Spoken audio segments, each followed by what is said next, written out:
तो ग्रह भी एक देवता है। तो जब वो देवता, ग्रह वाले देवता, वो भी कर्म बंधन में फंस जाते हैं, वो भी मनुष्य बन जाते हैं, वो भी अपना पावर खो देते हैं, तो फिर वो भी हमारी तरह ही, ह्यूमन की तरह ही, वो भी प्रारब्ध के चक्कर में आ जाते हैं। देवता कोई अजूबा नहीं है, वो एक भोग योनि है। मनुष्य भी भोग योनि है, वहाँ पर जाके हम स्वर्ग का सुख प्राप्त करते हैं। राक्षस भी भोग योनि है, तो वो भी जो बुरे कर्म भोगने के लिए राक्षस योनि में जाते हैं, और भी उसके नीचे की योनि में जाते हैं, जीव बन जाते हैं, जानवर बन जाते हैं। सब लोग यहाँ भोगने आए हैं, तो ये भोग प्रधान शरीर है। ठीक है, तो ये जो नीचे के 3 लोग हैं, भूलोक, भुवर्लोक, स्वलोक, और नीचे के जो जितने भी पाताल हैं, वहाँ पर सब आत्माएं अपना कर्म भोग रही हैं। ठीक है, तो हमारे कई जन्म हो गए होंगे, तो ग्रह तो वहीं पर ही है। आज हमें शनि तंग कर रहा है, तो क्या पिछले जन्म में भी वही होगा? उसके पिछले में भी वही होगा क्या? इसलिए पिछले में भी वही होगा। अगर इस पृथ्वी को चालू हुए साइंस के हिसाब से 400 करोड़ साल हुए, तो शनि ग्रह क्या आपका पीछा ही करता रहेगा 400 करोड़ साल से? जब तक तोड़ेगा नहीं तब तक छोड़ेगा नहीं। क्या ऐसा ही चलता रहेगा? तो यही परिवर्तन का ज्ञान है। यही हर बार आपको नया कर्म करने की शक्ति परमात्मा देते हैं। आपको हमारे शास्त्र अलाउ करते हैं, बताते हैं, समझाते हैं कि तुम ब्रह्म से बनी हुई आत्मा हो, तुम शिव से बनी हुई आत्मा हो। हाँ, तुम इतनी शिव समान पावरफुल आत्मा हो। अब शिवों को ग्रह क्या करेंगे, शिव को ग्रह क्या करेंगे? लेकिन फिर भी शिव को भी सुख दुख भोगना पड़ता है, उनको भी जहर पीना पड़ता है। उनकी भी सती यज्ञ कुंड में समा गई थी, उनको भी रोना पड़ता है, उनको भी उनको उठा के घूमना पड़ता है, वो भी भाव में आ जाते हैं। तो वो देव हो या महादेव हो, अब हम कहें जी शनि उसके पीछे पड़ा, नहीं, ये कर्म का बंधन है। हर चीज़ को ग्रहों से नहीं छोड़ना चाहिए। वो महादेव है शनि, उसके सामने क्या करेगा बताओ? अब राम भी धरती पर दुखी हुए, राम को भी सीता को अग्नि परीक्षा देते हुए मतलब वो रोक नहीं सके। तो देवियों को अपने कर्म भोग करने हैं, देवताओं को अपने करने हैं, राम को अपना सुख दुख उठाना है। राजा बनना था तो जंगल में जाना पड़ा, तो उसमें कोई ग्रहों का लेना देना नहीं, ये तो सिर्फ कर्म का भोग है। कृष्ण भी कितने दुखी हुए, कृष्ण भी कितने सुखी हुए। तो अब उसमें भी तुम लेके आओगे तो फिर तो ऑलमाइटी को ग्रह तंग करेंगे क्या?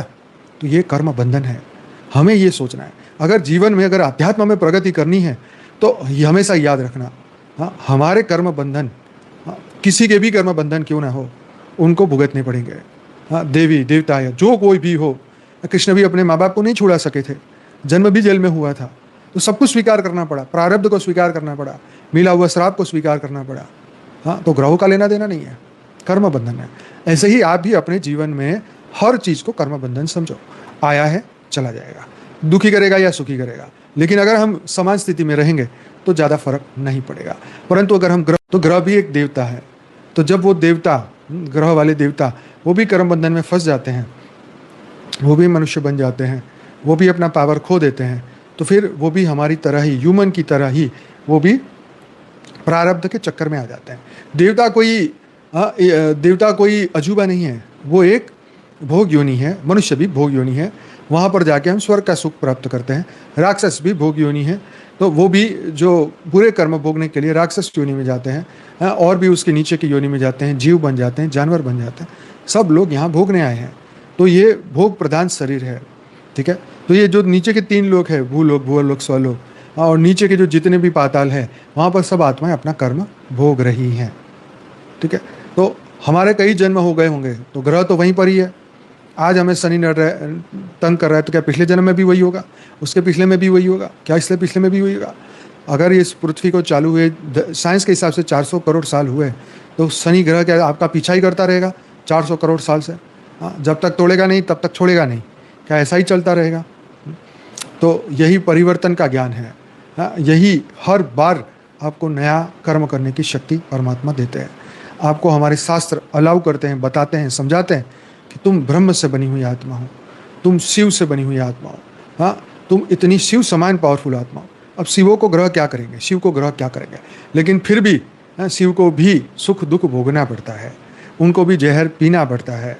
उनकी भी सती यज्ञ कुंड में समा गई थी, उनको भी रोना पड़ता है, उनको भी उनको उठा के घूमना पड़ता है, वो भी भाव में आ जाते हैं। तो वो देव हो या महादेव हो, अब हम कहें जी शनि उसके पीछे पड़ा, नहीं, ये कर्म का बंधन है। हर चीज़ को ग्रहों से नहीं छोड़ना चाहिए। वो महादेव है शनि, उसके सामने क्या करेगा बताओ? अब राम भी धरती पर दुखी हुए, राम को भी सीता को अग्नि परीक्षा देते हुए मतलब वो रोक नहीं सके।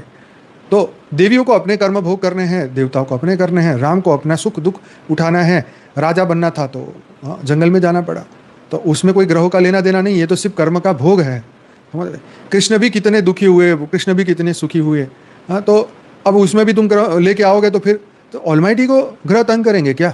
तो ये कर्म बंधन है, हमें ये सोचना है। अगर जीवन में अगर अध्यात्म में प्रगति करनी है तो ये हमेशा याद रखना, हाँ, हमारे कर्म बंधन, हाँ, किसी के भी कर्म बंधन क्यों ना हो, उनको भुगतने पड़ेंगे।